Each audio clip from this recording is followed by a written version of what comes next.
Hello everyone, कैसे हैं आप लोग।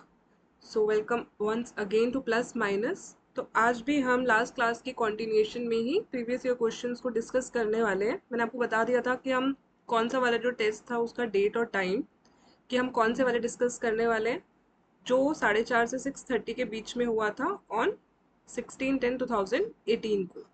ये हम मैंने आपको लास्ट क्लास में भी बताया ही था। उसी के कॉन्टिन्यूएशन में now we are going to discuss some other previous year questions. तो चलिए आज की इस क्लास को स्टार्ट करते हैं। हाँ जी, तो आज की क्लास का फर्स्ट क्वेश्चन देखते हैं।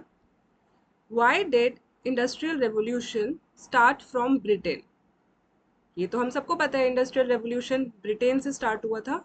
क्यों हुआ था ये हमसे इस क्वेश्चन में पूछा गया है। ऑप्शंस देखते हैं। Occurrence of agricultural revolution of 18th century, जो एग्रीकल्चर रिवॉल्यूशन हो रहा था ब्रिटेन में 18th सेंचुरी में, उसकी वजह से।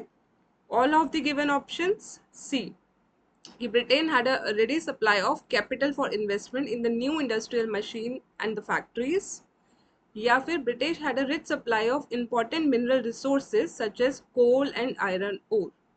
यहाँ पे इन्होंने तीन ऑप्शन दिए हुए हैं बेसिकली हमें। एक तो all of the given option ही है कि या तो एग्रीकल्चर रिवॉल्यूशन जो था, या फिर उनके पास ready supply of capital. Question को समझो, कैपिटल है मतलब इजिली फाइनेंस हो रहा है। अगर उन्हें कोई इंडस्ट्री सेटअप करनी है तो वो इजीली फाइनेंस हो पा रही है ना, फाइनेंसिंग में दिक्कत नहीं आ रही है। या फिर rich supply of mineral resources, कि मिनरल रिसोर्सेज की सप्लाई अच्छी खासी है। ठीक है। अब समझो एक्चुअली में कारण था क्या, कि इंडस्ट्रियल रेवोल्यूशन जो ब्रिटेन में आया वो क्यों आया। वो इन तीनों रीजन की वजह से आया। पहला, एग्रीकल्चर रिवॉल्यूशन भी, फाइनेंसिंग की भी कोई दिक्कत नहीं थी क्योंकि वहां पे ऑलरेडी बैंक्स वगैरह, सेंट्रल बैंक सब स्टैब्लिश था। तो नई इंडस्ट्रीज को सेटअप करने के लिए, नया कोई मैन्युफैक्चर गुड का काम स्टार्ट करने के लिए जो इन्वेस्टमेंट उसमें लगनी थी, उसके लिए कैपिटल जो थी वो इजीली असेसिबल थी। या फिर मिनरल रिसोर्सेज भी बहुत मात्रा में वहां पर थे। ये तीनों रीजन ही ठीक है। तो इसका आंसर तो हो जाएगा B, all of the given options. ठीक है, तीनों रीजंस मैंने आपको बता दिए। एग्रीकल्चर रिवॉल्यूशन उस टाइम पर था। एक्चुअली था क्या, एग्रीकल्चर रिवॉल्यूशन का मतलब समझो कि फूड का जो प्रोडक्शन है वो बहुत भारी मात्रा में हो रहा है, राइट। तो फूड का प्रोडक्शन हो रहा है, सप्लाई ज्यादा है, मतलब समझ गए ना, सप्लाई ज्यादा है। तो जो उस टाइम पे पॉपुलेशन थी वो लो, कम पे कर रही होगी टू गेट दैट फूड। जब सप्लाई ज्यादा है तो प्राइसेस डेफिनेटली कम हो जाएंगे। प्राइसेस कम पे करेंगे तो जो पॉपुलेशन है उनके पास पैसा बचेगा। वो जो बचा हुआ पैसा था, अब जो वो उनको फूड पे नहीं खर्च करना पड़ रहा, उनसे उन्होंने मैन्युफैक्चर्ड गुड्स खरीदे। ऐसे ऐसे करके नए गुड्स की डिमांड क्रिएट हुई और नई इंडस्ट्रीज का सेटअप हुआ। पहला रीजन तो यही हो गया। दूसरा, उस टाइम पे जो फाइनेंशियल इंस्टीट्यूशन थे, ब्रिटेन में फाइनेंशियल इंस्टीट्यूशंस थे, तो इजीली फाइनेंस कर पा रहे थे। इन्वेस्टमेंट जो थी बहुत इजीली उनको मिल रहा था, मतलब फाइनेंसिंग बहुत इजी थी, तो इन्वेस्टमेंट हो पा रहा था कि नई फैक्ट्रीज का सेटअप इजीली हो पाए। ठीक है। थर्ड, ब्रिटेन के पास मिनरल रिसोर्सेज बहुत भारी मात्रा में सप्लाई करने के लिए थे। कोल, आयरन और ये सब था। तो जितनी भी इंडस्ट्रियल मशीन्स है जो उन सबको चलाने के लिए चाहिए होता है वो सब था। उनका ट्रांसपोर्टेशन भी बहुत आराम से हो पा रहा था। कॉस्ट इफेक्टिव भी थे, मतलब एक रीजनेबल कॉस्ट पे अवेलेबल भी थे। तो ब्रिटेन को कोई दिक्कत नहीं हुई। ये मेन आपके यही तीन कारण हैं जिसकी वजह से इंडस्ट्रियल रेवोल्यूशन ग्रेट ब्रिटेन में स्टार्ट हुआ। ठीक है, क्लियर है। चलिए नेक्स्ट क्वेश्चन देखते हैं।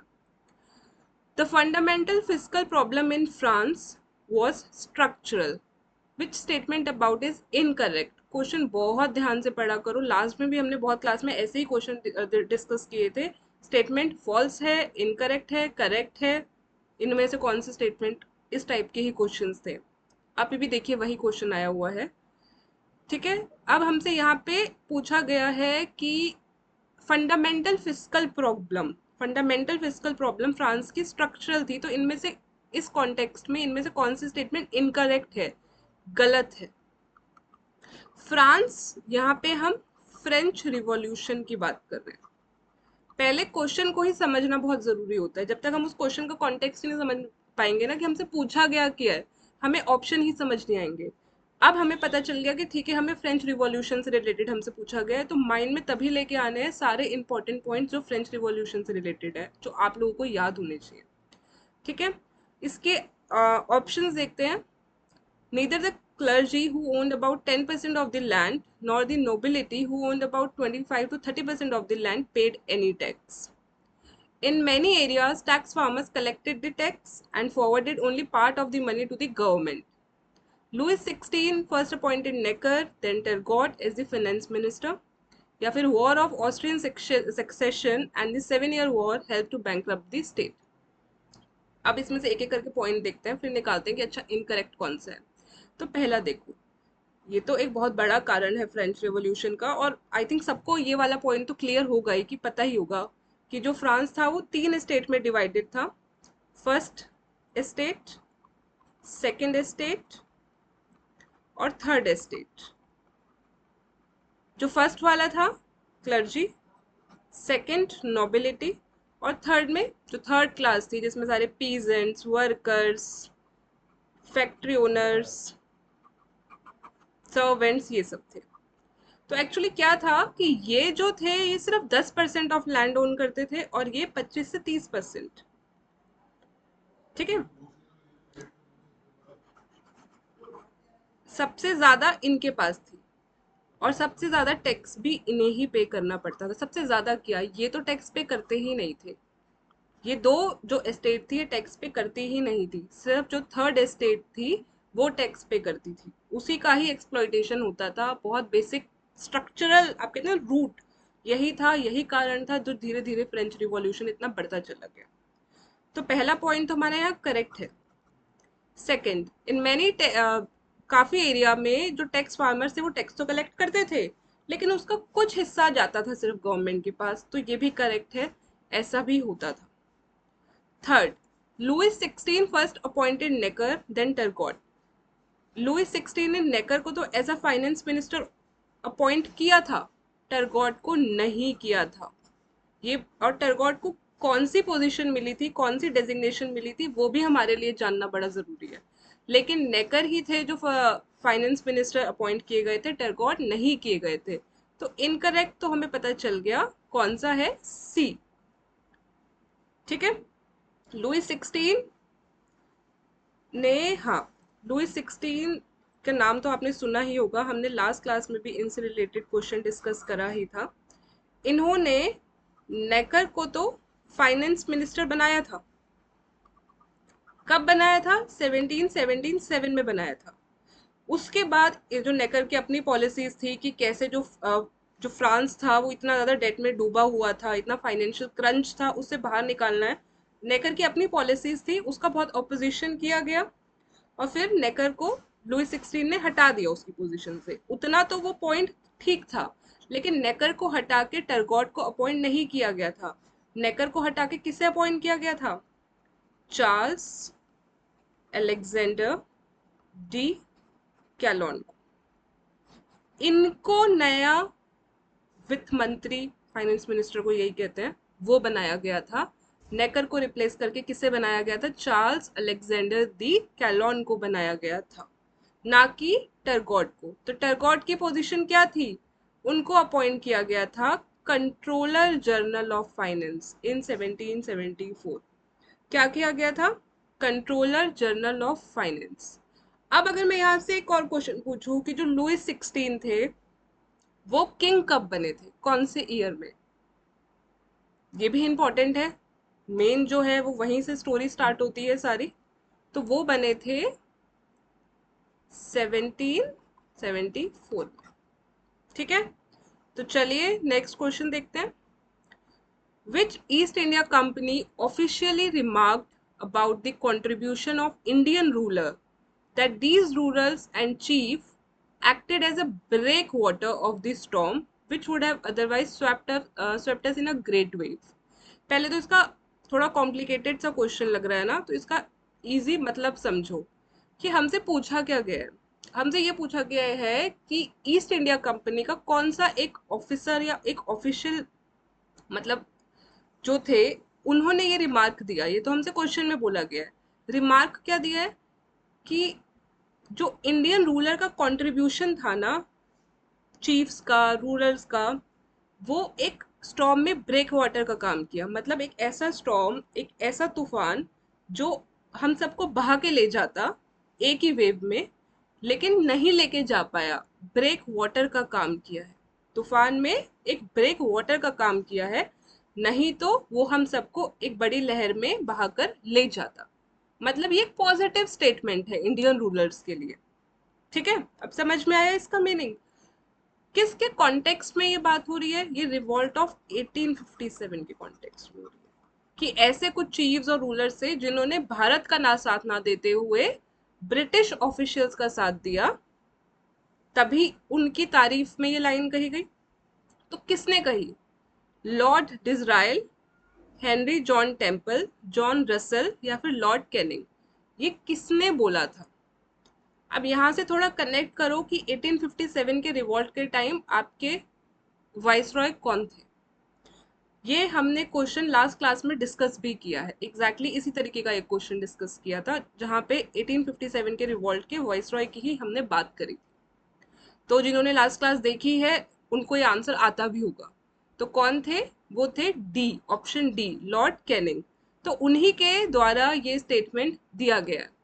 एक्चुअली था क्या, जब 1857 का रिवॉल्ट हो रहा था ना, तो बहुत बड़े जमींदार जो थे या रूलर्स थे या चीफ थे, उन्होंने भारत का साथ तो नहीं दिया। उन्होंने उस रिवॉल्ट में किसका एक्टिवली, बहुत एक्टिवली किसका साथ दिया? ब्रिटिश का साथ दिया। बहुत नाम है, सिंधिया ऑफ ग्वालियर या फिर निजाम ऑफ हैदराबाद, राजा ऑफ जोधपुर, बहुत ऐसे और भी रूलर्स हैं, रूलर ऑफ पटियाला, नाभा, जिंद, कश्मीर।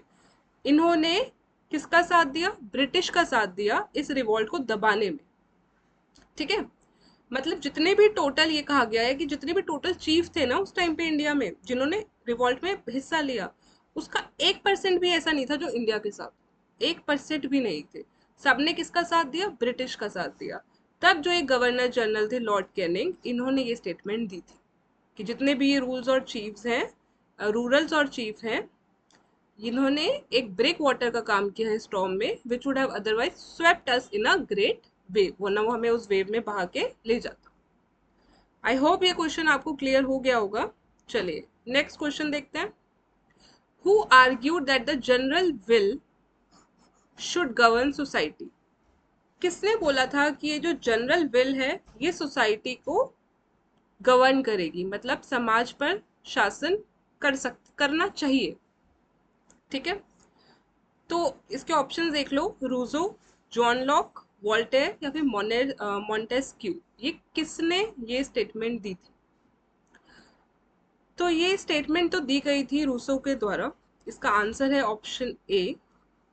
उन्होंने ये बोला था कि जो जनरल विल है इसी को समाज पर शासन करना चाहिए। रूसो थे कौन? कि एक फिलोसोफर थे, एक पॉलिटिकल थिंकर थे। ठीक है, इन्होंने, इनकी एक बहुत फेमस बुक भी रही है सोशल कॉन्ट्रैक्ट, जिसमें इन्होंने सोशल कॉन्ट्रैक्ट थियोरी के बारे में भी बताया। समाज की ही मेनली इन्होंने सारी बातें करी हैं। अब ये समझो जनरल विल क्या है। इस वर्ड पे ही आओ, जनरल मतलब जो भी कोई ऐसी चीज जो प्राइवेट इंटरेस्ट से तो बहुत दूर है। जनरल की आप बात कर रहे हो, मतलब ही इसका यही था कि मोरल और कलेक्टिव कॉन्ट्रैक्ट है ये कोई, मोरल एंड कलेक्टिव कॉन्ट्रैक्ट। मतलब लोग मिलके उस देश को चलाएंगे, जो भी होगा आपके प्राइवेट इंटरेस्ट से नहीं होना चाहिए। मतलब आप इसका एक एग्जांपल लेके देखो, आपको समझ में आ जाएगा जनरल बिल का मतलब। कि अगर 10 लोग हैं और उसमें से 9 ने ये बोल दिया कि जो स्मोकिंग है उसको बैन होना चाहिए, या अल्कोहल है उसको बैन होना चाहिए, तो वो चीज़ बैन हो जाएगी। आप किसी एक के इंटरेस्ट पे नहीं जाओगे, आप ये देखोगे कि सोसाइटी के लिए क्या ठीक है। ठीक है, तो ये रूसो के द्वारा बोला गया था कि जो जनरल विल है उसको समाज पर शासन करना चाहिए। ठीक है, एक और बहुत इंपॉर्टेंट पॉइंट मैं आपको बताऊं इससे रिलेटेड। ये रूसो का नाम आपने सुना भी होगा क्योंकि इनको फादर ऑफ फ्रेंच रिवॉल्यूशन भी कहा जाता है। अगर हमसे ये पूछ लिया जाए कि who is the father of French revolution, तब भी हम रूजो की ही बात करेंगे। ये इनकी बातें ही सारी सोशली एक्सेप्टेबल हो, मतलब कि जो सोसाइटी के लिए एक्सेप्टेबल है, सोशल है, कलेक्टिव गुड्स है, मोरल, उन सब से ही रिलेटेड ये बातें करते थे। ठीक है, चलिए नेक्स्ट क्वेश्चन देखते हैं। In 1937 annual session of Muslim League held in Lucknow, Jinnah declared that there were three entitles in India. यहाँ पे हम बात कर रहे हैं जो मुस्लिम लीग का सेशन हुआ था लखनऊ में 1937 में, तब जिन्ना ने तीन एंटाइटल्स बताए थे। ऑप्शंस देखो, पहला हिंदू मुस्लिम या other religious minority, Hindu British religious minority, Congress Muslim League या फिर डॉक्टर भीमराव अंबेडकर के फॉलोअर्स, या कांग्रेस ब्रिटिश या मुस्लिम लीग। सीधा सीधा यहाँ से हटाओ, इसको एलिमिनेट करो इसमें से ऑप्शंस को, कि हिंदूज की तो वो बिल्कुल इस यहाँ पे इस पॉइंट पे अगेंस्ट थे, मतलब उन्होंने जो तीन टाइटल दिए हिंदू को इंक्लूड नहीं किया था। तो हिंदू को इंक्लूड नहीं किया तो ए भी हट गया, हिंदू है यहाँ पे, और बी भी हट गया क्योंकि ऑप्शन में हिंदू है। सी ऑप्शन में ठीक है, कांग्रेस मुस्लिम लीग ठीक है, भीमराव अंबेडकर के फॉलोअर्स की बात हो रही है, हटा दो। तो आंसर तो इसका डी है, कांग्रेस ब्रिटिश या फिर मुस्लिम लीग, ये तीन टाइटल उन्होंने दिए। अब ये है कि देखो उन्होंने किस कॉन्टेक्स्ट में दिए। ये तो आपने पढ़ लिया कि सेशन हुआ कब था, लखनऊ में 1937 के सेशन की बात हो रही है। तब जिन्ना ने ये तीन टाइटल दिए थे, उनका तब ये मानना था कि जो ये हिंदू या कांग्रेस है बेसिकली, जो मुस्लिम है इंडिया में, ये धीरे धीरे उनको पराया कर रही है। मतलब जितनी भी पॉलिसीज आ रही है ना, वो हिंदू के ही इर्द गिर्द घूमती हैं, मुस्लिम को उसमें इंक्लूड नहीं किया जा रहा। ठीक है, मतलब उन्होंने ये बोला कि हम जो मुस्लिम कम्युनिटी है, हम इन लोगों से जस्टिस को तो एक्सपेक्ट कर ही नहीं सकते कि हमें जस्टिस मिलेगा। जब भी कांग्रेस मेजोरिटी में होती है तो वो हमारे साथ कॉपरेट, जो मुस्लिम लीग पार्टीज है उनके साथ कॉपरेट नहीं करती। इसी बात के बाद उन्होंने तीन टाइटल्स बताए जो इंडिया में है, कांग्रेस, ब्रिटिश और मुस्लिम लीग। हिंदू को उन्होंने इंक्लूड नहीं किया है इसमें। ठीक है, क्लियर। चलिए नेक्स्ट क्वेश्चन देखते हैं। There are six principal organs of United Nation. Which one is not one of the six principal organs? United Nation कब स्टेब्लिश हुआ था? 1945 में, जब वर्ल्ड वॉर टू का सबने हाल देख लिया था, वन हुआ टू हुआ, तब उसी के मद्देनजर रखते हुए यूनाइटेड नेशन को स्टैब्लिश किया गया कि पूरे वर्ल्ड में एक हार्मनी, एक पीसफुल एनवायरनमेंट रहे और ऐसी फ्यूचर में लड़ाई वॉर ना हो, उसको प्रिवेंट करने के लिए यूनाइटेड नेशन को स्थापित किया गया था। अब हमसे क्वेश्चन में ये पूछा है कि इनमें से कौन सा ऑर्गन नहीं है यूनाइटेड नेशन का। तो टोटल यूनाइटेड नेशन के 6 ऑर्गन्स थे। ठीक है, first general assembly, the general assembly, second the security council, third social and economic council, fourth the ट्रस्टशिप council, fifth the secretariat, and the last one is the international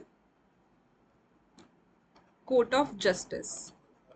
ये 6 organ है, जिसमें से जो 5 organ है ना स्टार्टिंग के, इनका headquarter तो न्यूयॉर्क ही है, और जो ये लास्ट वाला है ना इंटरनेशनल कोर्ट ऑफ जस्टिस, इनका हेडक्वार्टर है Hague, which is in Netherlands.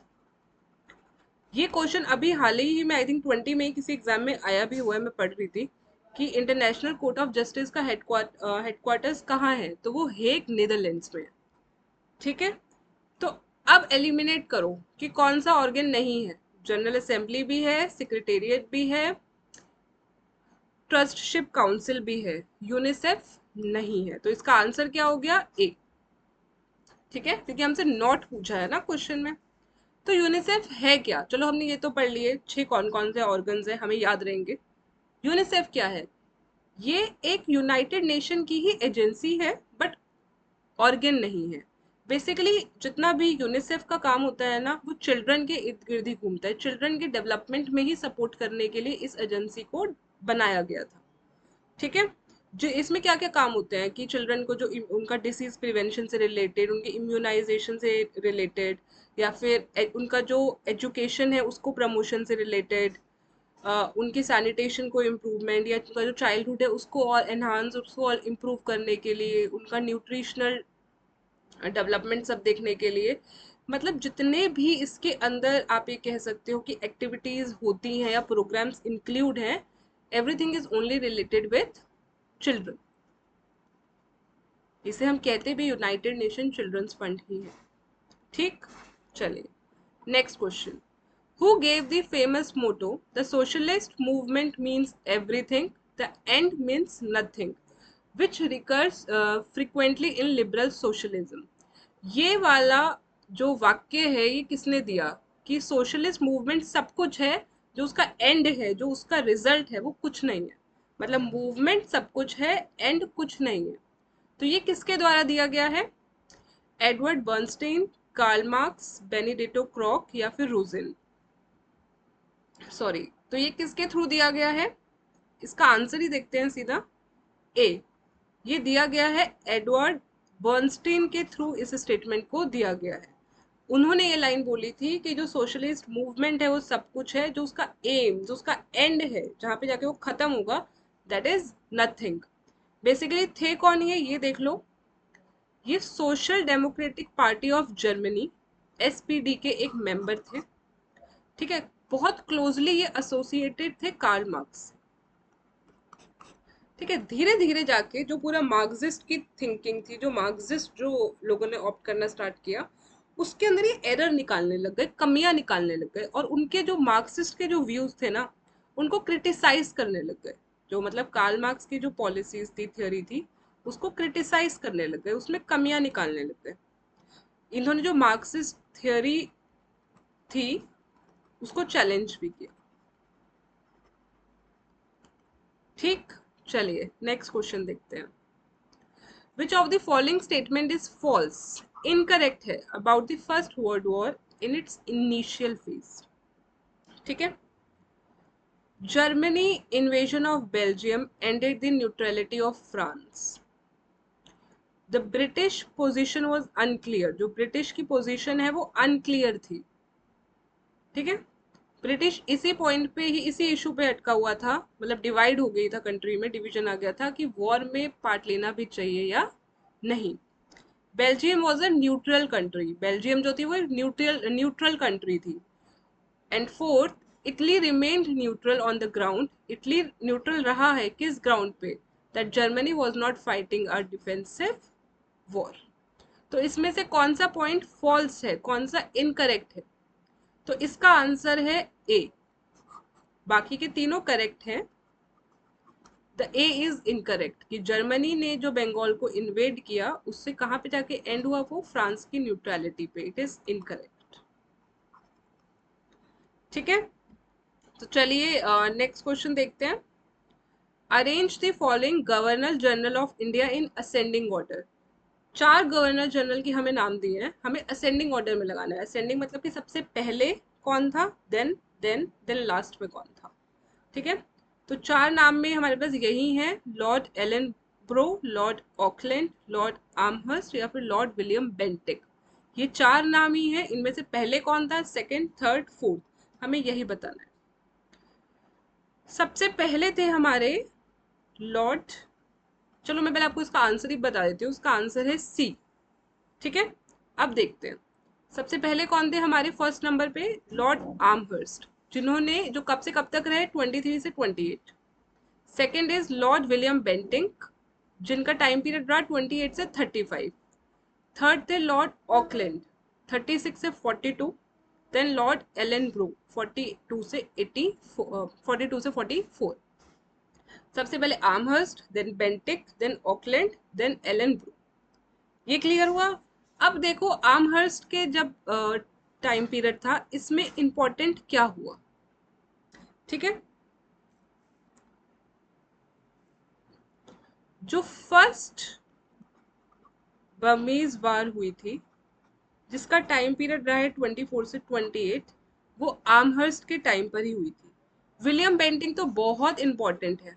इनके जब ये थे तो दो बहुत इंपॉर्टेंट चीजें हुई। पहली तो अबॉलिशन ऑफ सती, जो सती प्रथा पर एंड लगा वो इन्हीं के टाइम पे लगा 1829। सेकंड, जो चार्टर एक्ट था 1833 का, दैट टू जो पास हुआ जब ये गवर्नर जनरल थे। William Bentinck very important. अब ये दो पॉइंट हमेशा याद रखना, सती और चार्टर एक्ट, दोनों चीजें कब हुई, जब कौन से गवर्नर जनरल थे, लॉर्ड विलियम बेंटिक। ठीक है। ऑकलैंड के टाइम पर भी एक बहुत बहुत इंपॉर्टेंट हुआ, which is first Afghan war. जो फर्स्ट अफगान वॉर हुई 1838 से 42, वो इन्हीं के टाइम पीरियड में हुई थी। क्लियर।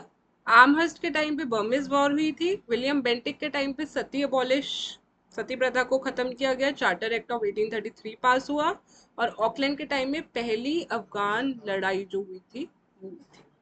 क्लियर। चलिए नेक्स्ट क्वेश्चन देखते हैं। Who was famous as an ambassador of Hindu Muslim unity. कौन फेमस, ये एक टाइटल था ambassador of Hindu Muslim unity, ये किसके लिए था? सर सैयद अहमद खान, मौलाना अबुल कलाम आजाद, इकबाल या मोहम्मद अली जिन्ना? किसके लिए था? एक्चुअली ये टाइटल दिया तो गया था सरोजनी नायडू के थ्रू, तो किसको दिया गया था? मोहम्मद अली जिन्ना को दिया गया था। ठीक है। चलिए नेक्स्ट क्वेश्चन देखते हैं। The headquarters of United Nations was previously located at Dash, which later shifted to New York. जो यूनाइटेड नेशन के हेडक्वार्टर्स हैं वो पहले कहाँ लोकेटेड थे, ये हमसे पूछा गया है। बाद में वो न्यूयॉर्क शिफ्ट हुए, तो पहले वो लोकेटेड थे कहाँ पे? वियना, जेनेवा, पेरिस या लंदन? Located in Paris. इसका करेक्ट आंसर है सी। क्लियर। चलिए नेक्स्ट क्वेश्चन देखते हैं। Which country form the triple alliance इन 1882? कौन सी कंट्री ने ट्रिपल अलायंस का गठन किया 1882 में? जर्मनी, जापान, ये हमने वैसे डिस्कस किया हुआ है पहले। Germany, Japan, Italy, Germany, Austria, Hungary, Germany, Japan, Russia या जर्मनी, ऑस्ट्रिया, इटली? तो ट्रिपल अलायंस किसके बीच में बना था? जर्मनी, सेकंड ऑस्ट्रिया हंगरी और थर्ड इटली। तो इसका करेक्ट आंसर क्या है? डी। ठीक है। ये किसके बीच में था? दोबारा से देखो, जर्मनी, ऑस्ट्रिया हंगरी, इटली। कब बना था? 20 मई 1882। हमसे पूछा जाए हमें पता होना चाहिए कब बना था। 1882 20 मई को ये बना था। एक्सपायर कब हुआ? 1915 में, जो वर्ल्ड वॉर वन का टाइम था, ये एक्सपायर हो गया। एक्चुअली 1882 से कुछ साल पहले जर्मनी, ऑस्ट्रिया, हंगरी तो क्लोजली अलाइड थे। इटली को, जो थर्ड कंट्री है, उसको एक सपोर्ट की जरूरत थी फ्रांस के अगेंस्ट, क्योंकि फ्रांस जो जर्मनी पे फ्रांस जो इटली पे अटैक कर रहा था उसके लिए उनको एक अलायंस की जरूरत थी इटली को, तो वो जाके मिल गया जर्मनी और ऑस्ट्रिया हंगरी से, फिर इनका तीनों का ट्रिपल अलायंस बन गया। तो बेसिकली इस अलायंस का मतलब ही यही है कि अगर कोई एक बहुत बड़ी पावर आके इन तीनों में से, जर्मनी, ऑस्ट्रिया, इटली, इन तीनों में से किसी भी कंट्री को अटैक करेगी तो बाकी की दोनों कंट्री उसको सपोर्ट करेंगी। ठीक है। तो यही इसका मतलब था। मतलब कि अगर फ्रांस आके इटली पे अटैक करेगा तो जर्मनी, ऑस्ट्रिया, हंगरी उसको सपोर्ट करेंगे, इटली को। ठीक है। Clear. Next question. The thoughts of dash were publish together in a treaty entitled the German ideology. किसके थॉट्स को एक साथ पूरा जर्मन आइडियोलॉजी में पब्लिश किया गया है? Friedrich Engels, David Ricardo, Karl Marx या मार्टिन लूथर?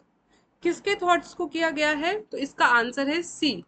कार्ल मार्क्स के ही द्वारा ये लिखा गया था जर्मन आइडियोलॉजी, जिसकी हम बात करें 1846 में। किसके साथ मिलकर लिखा था कार्ल मार्क्स ने? ये एंगल्स के साथ। ठीक है। इसमें जो भी जर्मन फॉलोअर्स थे, हेगल थे, उनका क्रिटिक है पूरा, और उनके सारे थॉट्स को एक साथ कंपाइल करा गया है कार्ल मार्क्स के। इसके बाद मैंने आपको दो चीजें और पहले भी, कार्ल मार्क्स हम बहुत क्लासेस में थोड़ा थोड़ा डिस्कस करते हुए आ ही रहे हैं कि दो इंपॉर्टेंट बुक्स और कार्ल मार्क्स के थ्रू लिखी गई है। एक तो बुक ही है the Das Kapital and the other one is communist manifesto.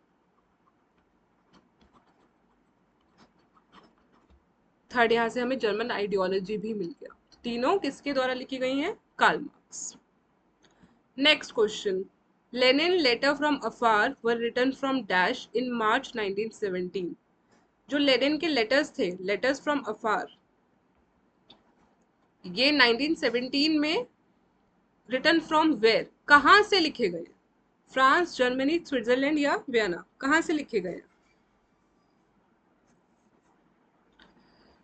तो ये लिखे गए थे स्विट्जरलैंड से। ठीक है, इसका आंसर है करेक्ट सी। टोटल ये 5 अफार के लेटर थे, 5 लेटर्स थे। तो जो फर्स्ट 4 थे वो लिखे गए थे मार्च 7 से 12 के बीच में, 7 मार्च से 12 मार्च के बीच में पहले 4 लिखे गए। जो फिफ्थ वाला था ना, वो जब लेनिन स्विट्जरलैंड छोड़ के जा रहे थे ऑन मार्च 26 1917, तब लिखा गया। ठीक है, तो 1917 मार्च 26 1917 को लिखा गया था फिफ्थ वाला। बाकी के जो पहले 4 थे वो 7 से 12 मार्च के बीच में लिखे जा चुके थे। ठीक है, इन्हें लेटर्स फ्रॉम अफार भी कहा जाता है, भी क्या वही कहते हैं। Last question, Italy entered in the second world war in dash. पहले हमने डिस्कस किया था आई थिंक यूएस का ना, कि यूनाइटेड स्टेट ने सेकेंड वर्ल्ड वॉर में कब एंटर किया। ये भी क्वेश्चन DSSB में आया हुआ है। अब पूछा गया है कि इटली ने कब एंटर किया सेकेंड वर्ल्ड वॉर में। 10 जून 1940, 1 जून 1940, 1 सितंबर 1939 या 3 सितंबर 1939। एक्चुअली इटली की बहुत इंटरेस्टिंग स्टोरी है सेकेंड वर्ल्ड वॉर की, बहुत लंबी एक स्टोरी है, हम कभी डिटेल में पढ़ेंगे।